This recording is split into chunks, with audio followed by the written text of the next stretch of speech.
Digo, entiendo que hay como muchos entrevederos en todo esto, pero, ¿no? Como dicen por ahí. 7:08 en la hora del centro. Fíjese, le contaba que el sábado tuvimos la oportunidad de estar allí en el museo, en la torre de, pues digamos, torre de luz, para ya no insistir en ese concepto de torre de pus.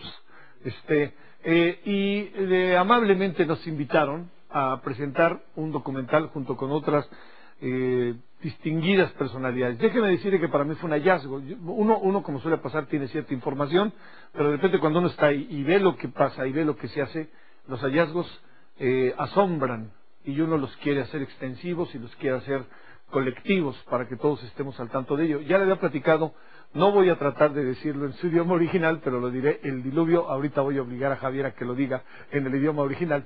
Pero le quiero decir que está con nosotros el director general del Instituto Nacional de Lenguas Indígenas, Javier López Sánchez. Vamos a hablar con él de dos temas: el diluvio Memuti Antusiemieme, que es el diluvio. Y bueno, no solamente hablaremos de ello, hablaremos de otras cosas. Javier, es un enorme gusto volverte a ver. ¿Cómo estás? Vaya Javier y Chaspatibalabotán, que eso quiere decir en mi lengua madre: muy buen amanecer, Javier, salud y reverencia y la grandeza de tu corazón. Mira, ¿en qué lengua es? Es la lengua maya tzeltal de Chiapas, es mi lengua madre. Sí. Oye, a ver, ¿qué hace el instituto? O sea, yo ya entiendo ahora, pero habrá mucha gente que quiere saber, Javier. Claro, pues muchas gracias, Javier. En efecto, el instituto es una institución joven que empieza a funcionar en el 2003 a raíz de que sale a la luz pública la Ley General de los Derechos Lingüísticos en el 2003. Y la función del instituto es impulsar políticas públicas justamente para hacer valer los derechos lingüísticos de los pueblos indígenas, que señala justamente que las lenguas indígenas deben estar presentes en todos los ámbitos de la vida pública y privada, y ya no solamente en el ámbito comunitario, sino en la justicia, en la salud, en la educación y en fin, en todos lados. La función pues es asesorar también a los 3 niveles de gobierno para que las lenguas indígenas estén presentes. Javier, ¿cuántas lenguas se hablan en este país? Con base a nuestros estudios ya oficiales, con apoyo de instituciones, de investigadores, en México tenemos 364 variantes lingüísticas que se subdividen en 68 lenguas y que pertenecen a 11 familias lingüísticas. Somos, Javier, en este momento, a pesar de las dificultades que hay con nuestras lenguas, nos encontramos dentro de los 3 países de América con mayor diversidad lingüística y dentro de los 15 del mundo también con mayor diversidad lingüística. ¿Los otros 3 cuáles serían? Supongo que Bolivia, Brasil, Bolivia. Brasil, Bolivia, sí, se podría decir que Bolivia, exactamente. Brasil, fíjate, no lo había contemplado, porque como que está como muy claro, como que uno piensa la Amazonia y el portugués, pero lo que habrá en ese camino. Hay una inmensidad de lenguas en Brasil, sí, claro. Oye, a ver, y digamos, ¿están en peligro de extinción? Bueno, igual hemos hecho un estudio para justamente repensar las políticas públicas a favor de las lenguas indígenas. Entonces, de las 364 variantes lingüísticas, 64 se encuentran en muy alto riesgo de desaparición, es decir, lenguas que tienen menos de 100 hablantes. De 100 hablantes. De 100 hablantes de Es que nomás lo han de hablar los viejos. Además, solamente los de mayor edad. Por ejemplo, tenemos el diagnóstico de las lenguas Yoreme de Sinaloa, que solamente lo hablan personas de 40 años en adelante. Y los niños, porque ya no se está transmitiendo en la familia, no hay transmisión generacional, y por eso también estamos impulsando políticas que le llamamos ahora políticas de base comunitaria, que tiene que ver con la transmisión en el hogar, en las familias, ¿no? A ver, Javier, te preguntaré algo que es muy obvio, pero déjame planteártelo. A ver, ¿cuál es tu origen? El tuyo. Yo soy maya tzeltal. Maya tzeltal. ¿De dónde naciste? En una comunidad que se llama Mesgrijá, del municipio de Oxchuco, que pertenece a los Altos de Chiapas. A los Altos de Chiapas. Así es. Fíjate nomás qué zona, ¿eh? Así es. Nomás qué zona. Así es. A ver, pero te preguntaba eso porque te lo digo. Tú hablas todavía tu idioma. Hablo mi idioma. Cuando vas a tu casa, a tu sí, pueblo, ¿lo hablas? En la familia, en mi comunidad. Tengo la fortuna de tener un cargo comunitario y todo sucede, afortunadamente todavía todo en la lengua madre, que es la maya tzeltal. La maya tzeltal. Así es. A ver, te pregunto. Pero hay otras lenguas que en efecto ya no se usa la lengua. ¿En esa misma zona? En esa misma zona. A ver, te lo pregunto por lo siguiente, Javier. Para decirle al público que es atento a estos temas, lo sabes. Sí, sí. Sensible, ¿no? Nos hemos hecho Así muy es. sensibles al tema. Así es. Te pregunto, ¿por qué es importante mantener estas lenguas? ¿Qué es lo que a un país, a una sociedad, a los jóvenes, a los que estamos aquí, a los que nos están viendo, por qué es importante mantener esas lenguas? Gracias, Javier. Bueno, hablar de la diversidad es hablar de la riqueza de un país, de un pueblo, de las personas mismas. Hoy mismo nosotros mismos como personas, en el contacto cultural, podemos decir que somos sujetos de identidades múltiples porque hay contacto. El problema es que en este contacto muchas veces se somete al otro, se le impone otra manera de pensar. Y bueno, la lógica de las lenguas indígenas es que en tanto que las lenguas son expresión del pensamiento, de la filosofía, de la forma de pensar de cualquier pueblo de que se hable, entonces estamos hablando que las lenguas indígenas contiene y condensa pensamientos diferentes, una forma de ver la vida diferente, una forma de relacionarse con el otro, con la madre naturaleza, es decir, expresa filosofías diferentes. Entonces, decir que una lengua desaparece supone entender que se pierde una visión de la vida, es decir, nos empobrecemos como sociedad. Claro, ¿no? Claro. Oye, ¿le cuesta trabajo sobrevivir al INALI o no? Es sensible el gobierno, son sensibles los legisladores, los gobiernos estatales, se dan cuenta de lo que, como yo decía, es muy injusto de mi parte haber dicho que yo encontré un hallazgo, o sea, me enfrenté a un hallazgo, digo, es obvio que sabía que existía, pero lo que pasa es que cuando uno empieza a tomar conciencia de lo que hay ahí, uno dice, a ver, nos pela el presidente, nos pela el secretario de Educación, que sería el área, nos pelan los legisladores, los diputados del PRI, PAN, del PRD, ¿nos pelan o no? Yo diría, Javier, que afortunadamente en los últimos tiempos ha habido muchos cambios, y bueno, tenemos que reconocer que a raíz de los movimientos sociales indígenas mismos, empiezan a haber cambios. Es reciente que México se reconoce como un país multicultural y multilingüe. En el 92, en el 2001 con la reforma. Pero también lo del zapatismo. El zapatismo, por supuesto, eso configuró nuevas perspectivas de reconocernos como un país multicultural y multilingüe. Y el marco jurídico dice claramente que somos un país multicultural y multilingüe. Pero afortunadamente, justamente cuando sale a la luz pública la Ley General de los Derechos Lingüísticos de los Pueblos Indígenas, por primera vez en la historia, Javier, en México hay lenguas nacionales, las lenguas indígenas, las 364 y el español junto con la lengua de señas mexicanas. Entonces, hay un giro paradigmático muy importante en el reconocimiento de la diversidad lingüística, como nunca antes. Pero mucho más reciente, por tu pregunta, Javier, como lo vemos desde el Instituto, hay un Plan Nacional de Desarrollo que por primera vez tiene como prioridad justamente impulsar acciones de política lingüística. Te lo menciono rápidamente.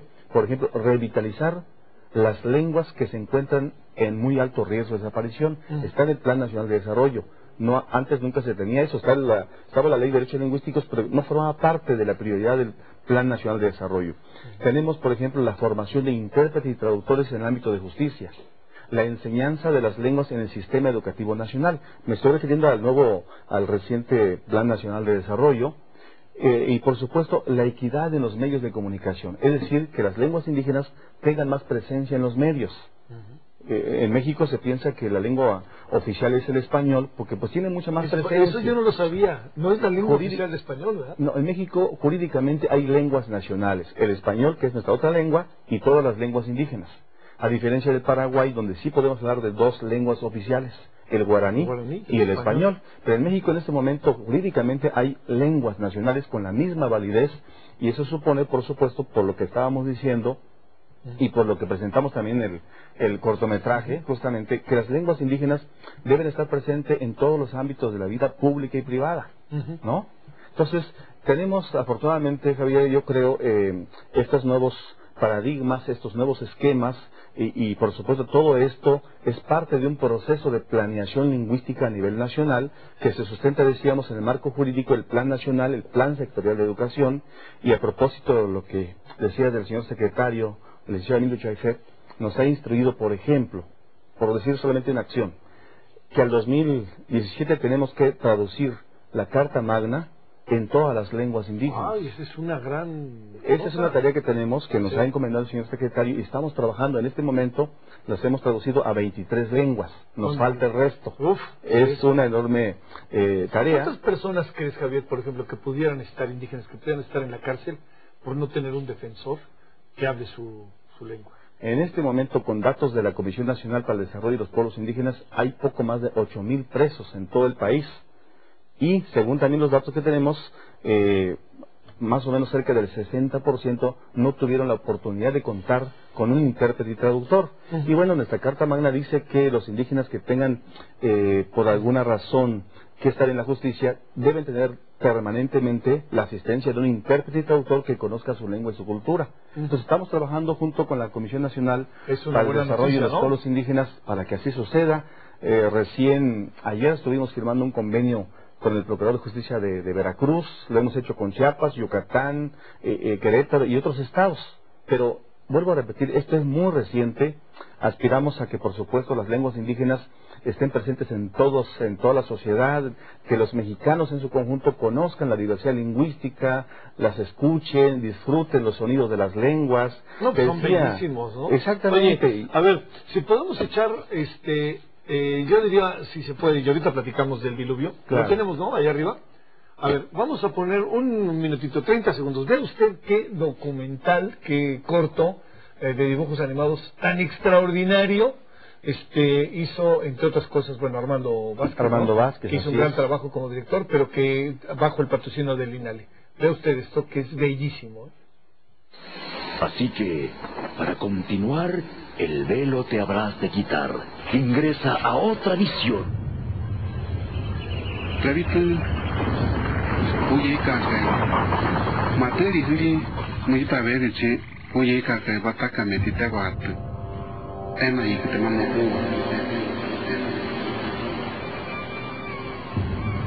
Rápido.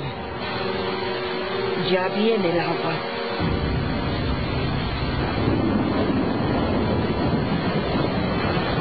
Nacago, ¿qué está pasando? Se los devoran los animales.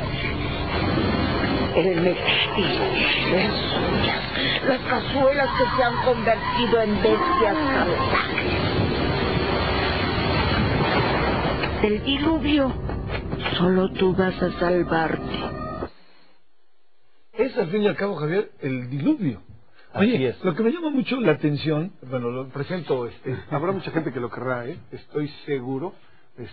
Yo lo he presumido en 2 o 3 lugares y cuando ya que se iban a llevar el documental, perdóname, pero decir manazo, fíjense que es mío, pero les voy a decir, a ver, me llama un poquito la atención antes de que hablemos de ello, ¿por qué como tantas letras para traducir tan pocas letras? Ajá. ¿Qué es lo que hará ahí? ¿Cómo funciona eso?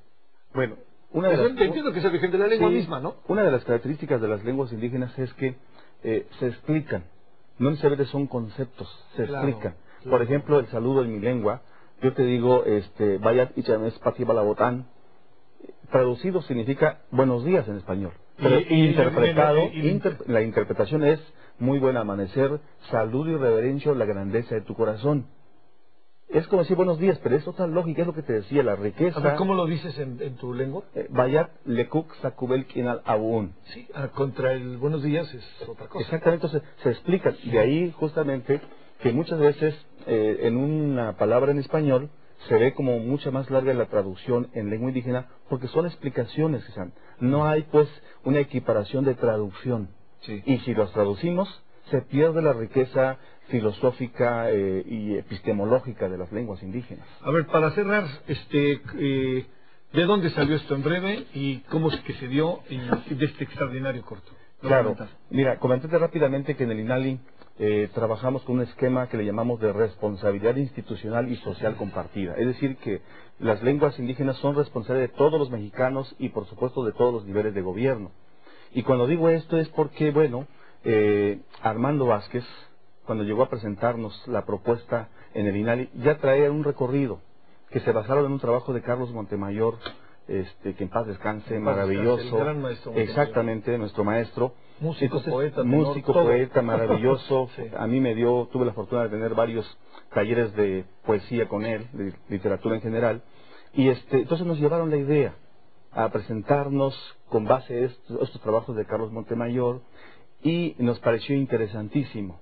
Nosotros dijimos, nos parece muy importante, dimos algunas ideas, algunas sugerencias de cómo podría trabajarse la cosmogonía del pueblo wurrárica, el pueblo huichol, y empezamos a trabajar, pero ya traían ellos un recorrido. Armando Vázquez ya, desde que nos presentó el material, nos pareció maravilloso, y el INALI solamente dio algunas ideas más que tienen que ver con lo que le llamamos nosotros pertinencia cultural y lingüística de todo material.